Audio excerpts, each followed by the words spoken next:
नमस्कार, डेली 24 भारत देख रहे हैं आप। मैं हूं आपके साथ साहिल दूलिया। हमारी इस खास पेशकश में आप सभी का स्वागत है। तो भारतीय जनता पार्टी के नेता और पूर्व में बिहार सरकार में मंत्री और पार्टी के मौजूदा राष्ट्रीय कार्यकारी अध्यक्ष नितिन नवीन अध्यक्ष के तौर पर नामांकन दाखिल कर रहे हैं। उनके नामांकन को लेकर बीजेपी सांसद संजय जायसवाल ने कहा था कि पहली बार ऐसा हो रहा है जब बिहार से कोई सबसे बड़ी पार्टी का अध्यक्ष बनने जा रहा है।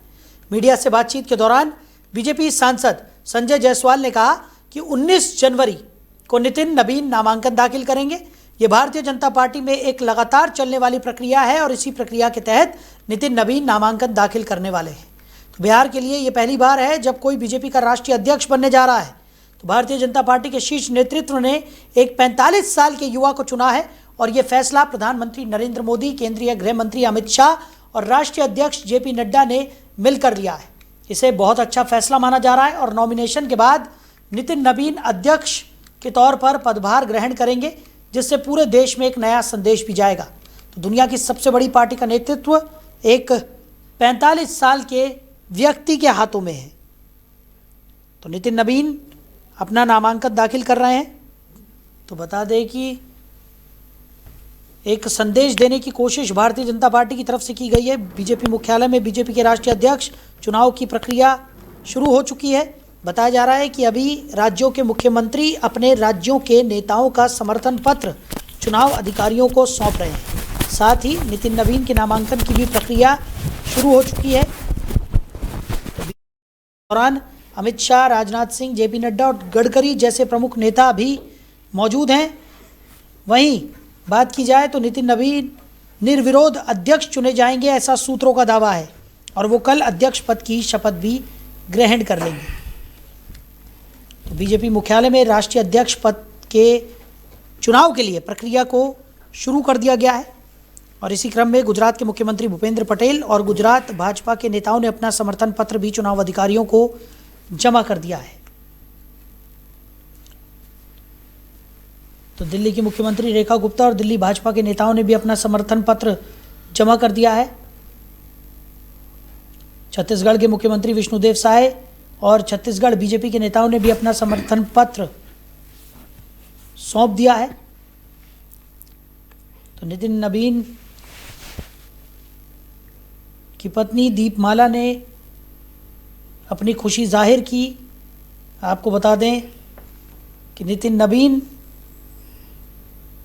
आज अपना नामांकन दाखिल कर रहे हैं।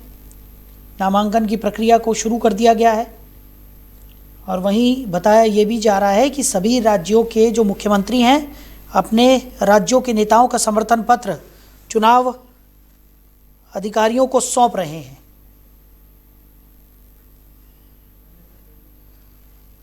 और इसी पर ज़्यादा चर्चा के लिए हमारे मैनेजिंग एडिटर रमेश ठाकुर जी हमारे साथ जुड़ गए हैं। रमेश जी, स्वागत है आपका।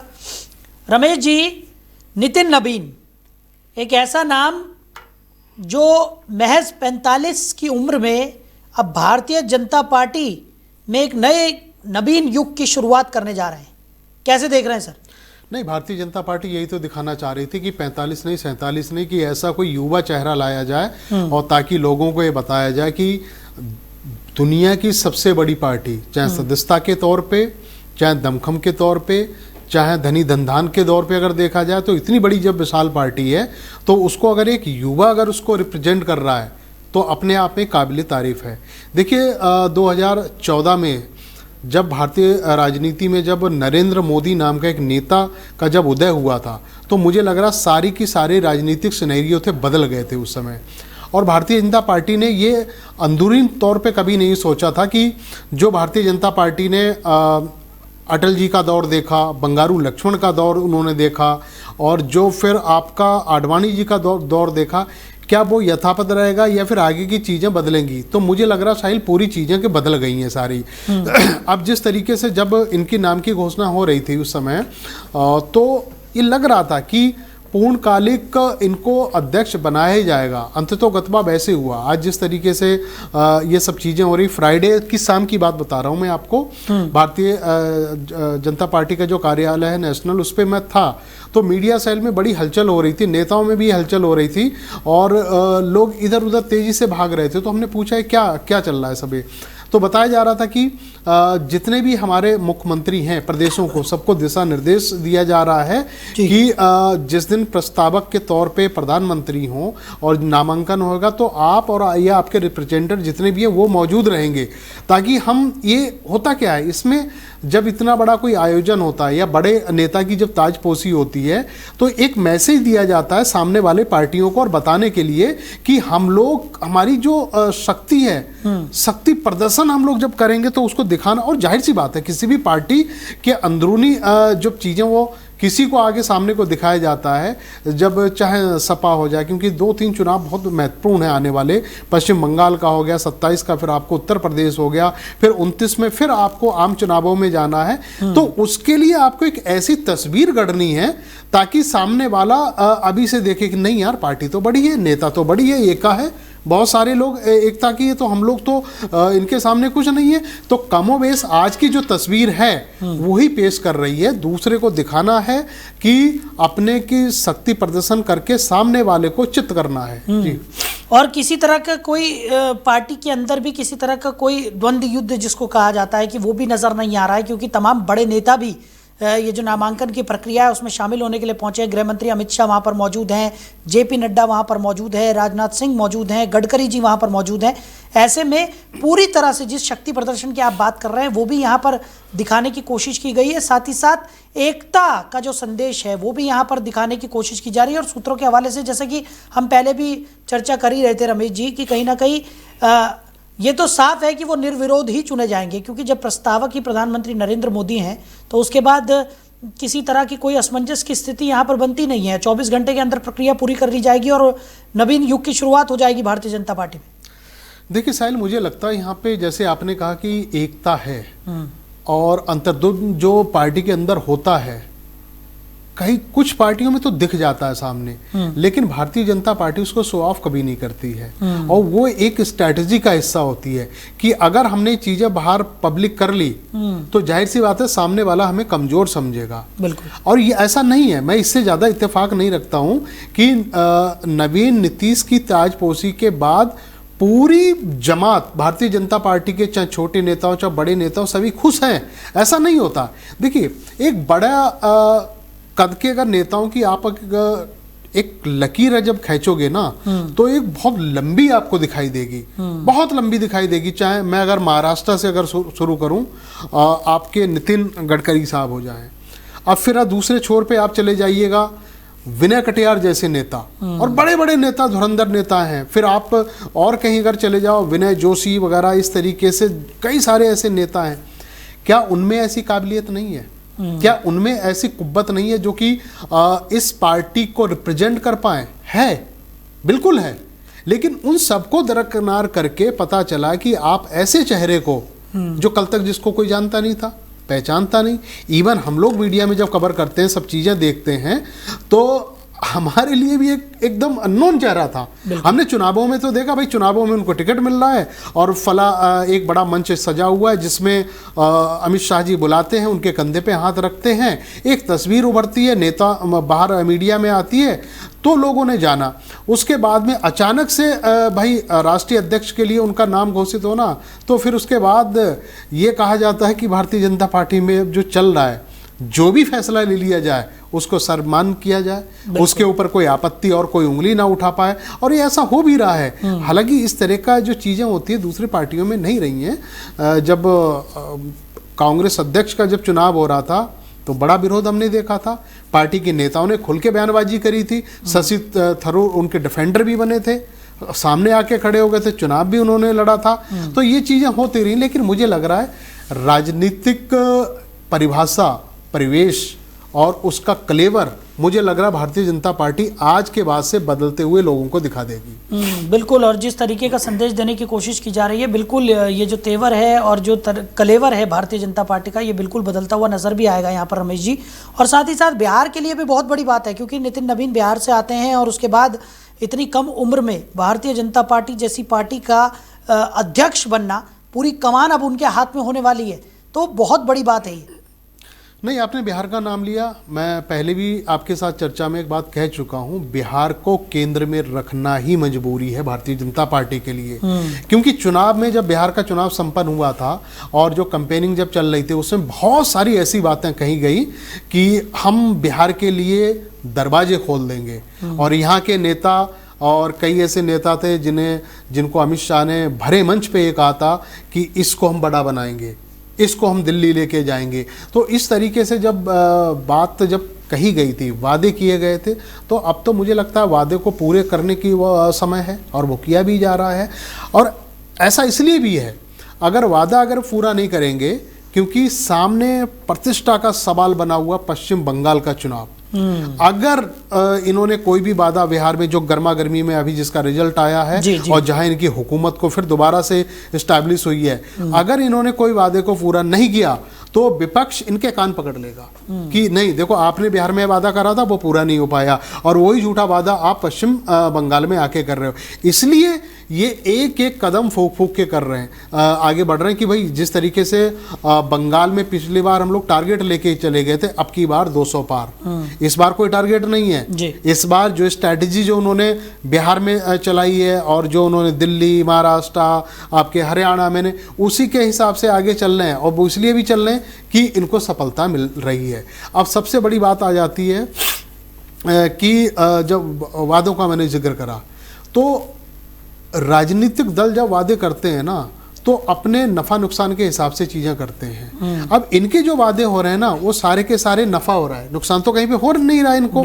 तो जाहिर सी बात है, बिहार को मैं और नितिन नवीन की जो ताजपोशी है, मैं 100% पश्चिम बंगाल के चुनाव से ही कनेक्ट करूंगा। बिल्कुल, और चुनाव का जिक्र आपने यहाँ पर किया क्योंकि हमारे साथ कई राजनीतिक विश्लेषक भी जुड़ते हैं और उनका ये भी मानना है कुछ लोगों का कि नितिन नवीन को अभी तो मजबूरन भारतीय जनता पार्टी ने उनकी ताजपोशी यहाँ पर करने की बात कर दी है और वो अध्यक्ष पद की कमान भी संभाल लेंगे, लेकिन जो यूपी में जब इलेक्शन होने हैं तो कहीं ना कहीं मामला गड़बड़ा सकता है। आपको क्या लगता है कि ऐसा होना संभव है? आप रिप्लेस की बात कर रहे हो? जी बिल्कुल, बिल्कुल सही है। उनका सोचना भी, चुनावी पंडितों का भी ये बिल्कुल सच है कि 27 तक इनकी टीम कैसे रहेगी? क्या उनमें युवा ज़्यादा होंगे, या इस समय जो टीम है जेपी नड्डा साहब ने जो बनाई थी, जो अमित शाह जी ने बनाई थी, और उससे पहले अगर मैं चला जाऊं तो राजनाथ सिंह जी ने जो बनाई थी जो टीम है, तो उसमें ज़्यादा चेंज नहीं आया है, वो शिफ्टिंग रही है। राजनाथ सिंह की टीम आ गई है जेपी नड्डा के पास और जेपी नड्डा जी की जो टीम रही है उधर रही है, तो इसमें ज़्यादा नहीं। अगर इससे पहले जब मैं जाऊंगा, बंगारू लक्ष्मण की अगर मैं बात करूं और जोशी जी की बात करूं, फिर आडवाणी जी की अगर बात करूं, तो साहिल वो जमाना और था, वो कुछ और था। लेकिन आज की मॉडर्न भारतीय जनता पार्टी मैं कहूँगा, आधुनिक भाजपा मैं कहूँगा, क्योंकि इसमें जो होता है ना, जो मैंने उस दिन फ्राइडे को जो समझा, जो भांपा, तो उसमें मुझे यही निकल के आया, इनकी जो टीम है ना, ये टीम भी युवाओं से ही सजी रहेगी। क्योंकि उसमें अगर उपाध्यक्ष, महासचिव, सचिव और प्रदेश अध्यक्ष की जब बात कही जा रही है, ताज़ा उदाहरण उत्तर प्रदेश का पंकज चौधरी साहब गए हैं, वो भी कमोबेश यही है जो ग्रुप के हैं। तो ये जो बड़े पद है ना, वो 50 के अंतर्गत ही रखना चाह रहे हैं। तो इसमें आज नहीं तो कल विरोध उठना लाजमी है, भारतीय जनता पार्टी में उठेगा। बात आ जाती, मेन जो इम्पोर्टेंट बात ये थी, क्या नवीन नीतीश को 27 तक की कमान दी जा रही है या उससे पहले रिप्लेस कर दिया जाएगा या उसके बाद किया जाएगा? और ये तो तय है कि ये 5 साल का अपना कार्यकाल पूरा नहीं करेंगे, क्योंकि वादों की जो मैंने बात करी थी, इनको वादा पूरा करना है। बिहार से किसी व्यक्ति को लाके, चाहे सेंट्रल में कोई बड़ा पद दिया जाता या फिर और जैसे नवीन नितिन को पूरे भाजपा की कमान ही उनको सौंप दी गई है, तो ऐसा तो इनका करना इनके लिए मजबूरी था, वो इन्होंने कर दिया। अब इनको कितना लंबा खींचते हैं, कितना इनको आगे बढ़ाते हैं, ये तो समय की चाल ही बताएगी। राजनीति में वो कहते हैं, राजनीतिक और क्रिकेट बाई चांस हो गया आज। बिल्कुल, कल किसको क्या बना दिया जाए और कौन राजा रंक बन जाए और कौन रंक राजा बन जाए, ये संभावनाओं का खेल है और इस संभावनाओं के ग्रत में छपा हुआ है, कब कौन निकल के ऊपर आ जाए, कौन नीचे चले जाए। बिल्कुल सही कहा आपने कि कोई नहीं बता सकता कि राजनीति में कब ऊंट जो है वो किस करवट लेने वाला है। लेकिन अभी फिलहाल के लिए अगर बात की जाए तो नितिन नवीन जो है वो भारतीय जनता पार्टी के राष्ट्रीय अध्यक्ष पद पर काबिज होने जा रहा है, क्योंकि महज औपचारिकताएं रह गई है। प्रस्तावक खुद प्रधानमंत्री नरेंद्र मोदी हैं और जैसा सूत्रों के हवाले से खबर निकलकर सामने ही आ रही है कि बिना किसी विरोध के वो इस पद पर काबिज हो जाएंगे और 24 घंटे के अंदर जो तमाम औपचारिकताएं वो पूरी कर ली जाएंगी और कल से नवीन युग की शुरुआत जो है वो भारतीय जनता पार्टी में हो जाएगी। अब क्योंकि पश्चिम बंगाल चुनाव का जिक्र हमने किया, उत्तर प्रदेश चुनाव का जिक्र हमने यहाँ पर कर लिया, आने वाले चुनाव में इस कदम से भारतीय जनता पार्टी ने जो एक कदम उठाया और जिसमें खास तौर पर बार बार जिक्र किया जा रहा है प्रधानमंत्री नरेंद्र मोदी और गृह मंत्री अमित शाह का, कि उनके कहने से ही ये बड़ा कदम यहाँ पर उठाया गया है, युवाओं को ज़्यादा तवज्जो यहाँ पर दी जा रही है और जिस तरीके की एक छवि भारतीय जनता पार्टी बनाना चाहती है कि युवा के साथ कदम से कदम रखकर जो भारतीय जनता पार्टी है वो आगे बढ़ रही है, उसका कितना फायदा आने वाले चुनाव में भारतीय जनता पार्टी को मिलने की उम्मीद है? देखो 75 के ऊपर वाले नेताओं की जो छटनी करनी थी वो तो शाहिल हो चुकी है। हालांकि ये कभी कभी विरोध का भी एक मुद्दा बन गया है। विपक्षी पार्टियां कहती हैं जब भारतीय जनता पार्टी के अंदर एक संस्कार है, संस्कृति अगर भारतीय जनता पार्टी के बड़े नेता ने और प्रधानमंत्री ने बनाई है कि 75 पार जो भी होगा उनको मार्गदर्शन मंडल में ही जाना पड़ेगा, तो उसमें वो प्रधानमंत्री को भी शामिल करते हैं। तो इसमें मुझे लगता है कि हालांकि इस मुद्दे से बहुत भारतीय जनता पार्टी आगे बढ़ चुकी है। अब जैसे आपने कहा युवाओं को ध्यान में रख के, देखो भारत युवाओं का देश है और जाहिर सी बात है कोई भी पॉलिटिकल पार्टी अगर इस स्ट्रैटेजी के साथ में चलती है कि सामने युवाओं की फौज खड़ी हुई है और वहां आपने एक बुजुर्ग को खड़ा कर दिया जी, तो क्या मैसेज उसमें जाएगा? हाँ, बुजुर्ग से हम सीख सकते हैं, उनके अनुभवों का लाभ ले सकते हैं, लेकिन अगर उसी के पैरेलल अगर कोई युवा अगर खड़ा कर दोगे ना तो एक आकर्षण का केंद्र भी होएगा। उनको लगेगा हमारी जैसी है, जो जैसी हमारी आइडियोलॉजी, हमारा विचार है, सामने वाला भी हमारी भाषा को वैसे ही समझेगा। तो मुझे लग रहा है इस हिसाब से इनकी एक टीम बनी, सोचा समझा मंथन हुआ कि क्यों ना थोड़ा सा बदलाव किया जाए, एक प्रयोग किया जाए पार्टी में, क्योंकि अब कुशाभाऊ ठाकरे से लेके बंगारू लक्ष्मण से लेके और जेपी नड्डा तक का अगर आप कार्यकाल उठा के आप देखो तो सारे के सारे बड़े चावल रहे, पुराने चावल रहे। अब उनमें अगर बीच में अगर इस तरीके का कोई युवा आता है तो इसको मैं प्रयोग ही कहूँगा। और ये जैसे हम लोग चर्चा कर रहे हैं कि इनको रिप्लेस कर दिया जाएगा, कोई और बड़ा नेता आएगा, अगर इनका कार्यकाल ठीक रहा और इन्होंने अपनी टीम अच्छी गठित करी और टीम का संतुलन बहुत बढ़िया रहा, तालमेल के साथ में अगर काम करती तो हो सकता है तो इनको लंबा भी खींचा जाए। और बाकी हम तो डेली 24 भारत की तरफ से हम सब लोग शुभकामनाएं देंगे कि जो जनता की आकांक्षाएं हैं और असंख्य जो कार्यकर्ता हैं भारतीय जनता पार्टी के जुड़े हुए हैं उम्मीदों के साथ में राजनीति करने के लिए, उनके लिए अच्छा करेंगे, उनको लेके साथ में चलेंगे। बिल्कुल। और जैसे कि आपने भी जिक्र किया, क्योंकि तुलना तो होना स्वाभाविक है, जेपी नड्डा का एक कार्यकाल रहा है और जेपी नड्डा के कार्यकाल में भारतीय जनता पार्टी की जो ग्रोथ का लेवल रहा है उसकी चर्चाएं होती हैं। अब ऐसे में नितिन नवीन के ऊपर जिम्मेदारियां भी बहुत सारी आने वाली हैं। हम सिर्फ इनकी उपलब्धियों की तरफ ही ध्यान नहीं रख सकते, साथ ही साथ जो चुनौतियां सामने आने वाली हैं उस पर भी थोड़ा सा मैं चाहूँगा कि आप हमारी जो जनता है उनके सामने ये बातें रखें। चुनौतियां दो तरीके की हैं। पहली चुनौती तो ये है 20-22 राज्य ऐसे हैं अगले 3 सालों में जहां चुनाव होने हैं जी, और जिसमें प्रमुख जो मैं कहूँगा 29 का लोकसभा, 27 का उत्तर प्रदेश का रण और अब आगे सामने आ गया पश्चिम बंगाल। ये 3 ऐसे हैं जिसमें इनकी काबिलियत का मूल्यांकन किया जाएगा। फिर वही बात मैंने दोबारा से दोहरा रहा हूं, अगर इस मूल्यांकन में ये सफल होते हैं और सिर्फ पहली परीक्षा में पहली सीढ़ी में अगर पास होते हैं तो भारतीय जनता पार्टी इनको छेड़ेगी नहीं कि ठीक है जैसा चल रहा है। और साहिल ये तो आपको पता ही है भारतीय जनता पार्टी में आज की डेट में निर्णय कहाँ से हो रहे हैं, कौन निर्णय ले रहा है और किस टेबल में और किस कमरे में कौन कौन लोग बैठते हैं, तो ये ज़्यादा बताने की जरूरत नहीं। बहरहाल विषय ये नहीं है, विषय ये है निर्णय कोई भी लो किसी भी तरीके से ले, लेकिन सारे सफल तो हो रहे हैं। बिल्कुल, वही लास्ट में वही कहते हैं जो जीता वही सिकंदर। आरएसएस कई ये कहा जाता है कि आरएसएस प्रधानमंत्री को हटा देगी, फला मंत्री को हटा देगी, उनको इधर कर देगी, उनको इधर कर देगी। भाई क्यों कर देगी? आरएसएस बैकडोर से काम करती है। उनको लगता है कि भाई जिताऊ अगर कोई नेता है तो अगर वो पार्टी को आगे बढ़ा रहा है, जिता रहा है, तो उसको छेड़ने की क्या जरूरत है, उनको बदलने की क्या जरूरत है। और मुझे लग रहा पार्टी इसी रणनीति के साथ में आगे चल रही है, आरएसएस भी इसी धारणा से आगे चल रही है। भाई कोई भी नेता, कोई भी दल है, संगठन सबसे बड़ा होता है, संगठन सरकार से बड़ा होता है, नेता से बड़ा होता है, प्रधानमंत्री से सबसे बड़ा होता है। जब आपका संगठन बहुत मजबूत है, बहुत मजबूती साथ में आगे चल रहा है, तो किसी नेता को रिप्लेस करने की मुझे लग रहा है आज के समय में कोई जरूरत है नहीं। और उसी स्ट्रैटेजी के साथ में भारतीय जनता पार्टी आगे बढ़ रही है। बिल्कुल। अब भारतीय जनता पार्टी का ये स्ट्रोक आगे चलकर मास्टर स्ट्रोक साबित होता है या कहीं ना कहीं उन्हें एक कदम पीछे यहाँ पर खींचना पड़ता है, ये तो आने वाला वक्त ही बताएगा। बहरहाल रमेश जी, हमारे साथ जुड़ने के लिए, इस तमाम चर्चा के लिए आपका बहुत शुक्रिया।